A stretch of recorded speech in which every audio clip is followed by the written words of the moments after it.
Bloomberg Audio Studios.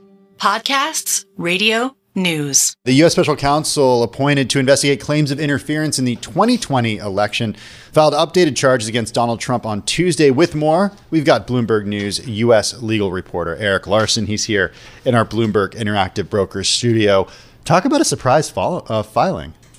Yeah, it really did come as a surprise. I know that we were expecting there to be additional court hearings in the case in Washington to see, what was going to happen next, whether or not the judge there would sort of decide on her own what charges in the case could go forward, given that Supreme Court landmark ruling that presidents have some immunity from criminal charges. So it was just a wait and see what was going to happen with the case. And now we know there's a so-called superseding indictment, a brand new indictment by Jack Smith. They've put in here that this is their view of how the case needed to change given that landmark Supreme Court ruling in Trump's favor largely. So now we'll sort of restart the case a little bit as it moves forward here. Yeah, from what I understand, the new indictment cutting certain allegations related to Trump's communications with government officials, including the section related to his alleged efforts to involve the Justice Department. But still, those same four charges accusing him of conspiring to overturn the results of the 2020 election still there.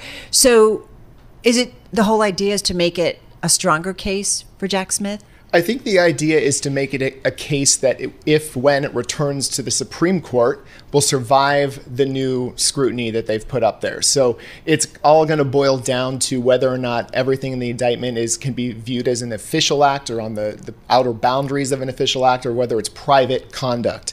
So Jack Smith's team is, clearly they've gone through. They had another grand jury, look at this, and this is the case that they think will survive the Supreme Court ruling if it goes back to the Supreme Court.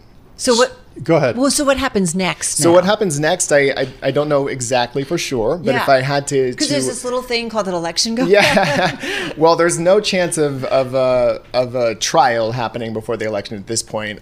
Even before this superseding indictment was filed, that seemed like it was not going to happen. So what will happen is the case will potentially have a new arguments where Trump's lawyers will argue to dismiss this superseding indictment. You can be sure there'll be disagreement over whether or not this has been narrowed enough to fit the Supreme Court ruling. Mm-hmm. Trump's lawyers may seek to narrow it further, or to have the whole thing tossed out again is another possibility.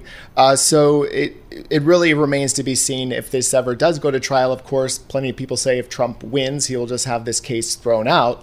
If he loses, of course, then this case will proceed. Just a reminder, this is completely separate from the Manhattan jury on May 30th finding Trump guilty on 34 counts of falsifying business records. Right. That's a separate case. He was convicted in that case. That did go to trial, obviously. And he'll be sentenced, or the judge, he's supposed to be sentenced on September 18th. That is correct. And we are waiting for a decision from that judge, Juan Merchan, here in Manhattan, on whether or not to delay that sentencing until after the election. Trump made sort of a last-ditch motion saying that it would be election interference for him to be sentenced with the election so near, and some other arguments as well. If back to the filing from today, if Trump does win the election in November, can he make all of this go away? That is our understanding, is that the Justice Department is part of the executive branch, of course, and the president has a lot of authority to pressure or direct the Justice Department on cases. That's widely expected that is what Trump would do.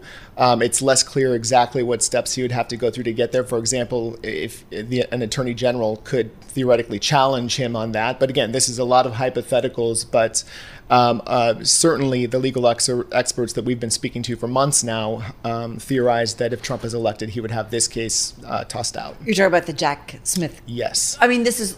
So remind us of kind of where we are on the case, the whiteboard of cases against former President Donald Trump. Sure. So the one that we know he's already lost, he faces up to 4 years in prison on 34 counts of falsifying business records to hide that hush money payment to Stormy Daniels before the 2016 election. So seems like so long ago when he wasn't now. president. When he wasn't president, but he argues actually that this immunity ruling from the Supreme Court affects that trial as well. Even though it had nothing to do theoretically with being president, he said that the trial that we had here in New York that we covered was tainted by testimony and other evidence that wouldn't have been allowed under this Supreme Court standard. Because even though the hush money was paid to Stormy Daniels before the 2016 election, some of the witnesses were his White House officials. The payments that he made, for example, were made, while he was president, repaying Michael Cohen, his lawyer. How does that work, though?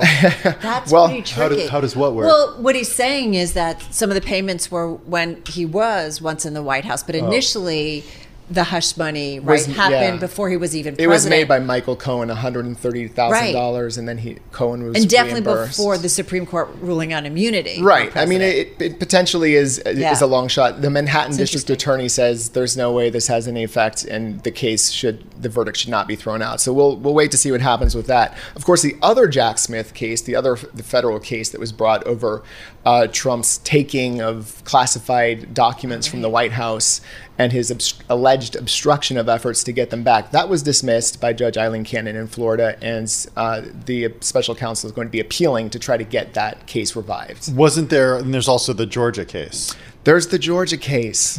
Yes, a lot of drama from that one. It's sort of been on hold because of the dispute over Fani Willis, the Fulton County District Attorney there, and the relationship that she had with the lead, her lead prosecutor.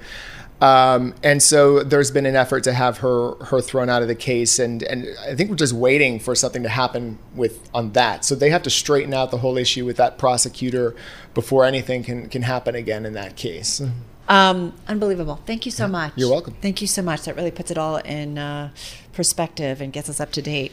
I know. Yeah. It's like... Thank you. That's Bloomberg News U.S. legal reporter Erik Larson, who wasn't scheduled to be on with us today, but so much for a he's sleepy always Tuesday welcome. in August. Thank you. He's always welcome. Always welcome. Happy to be here.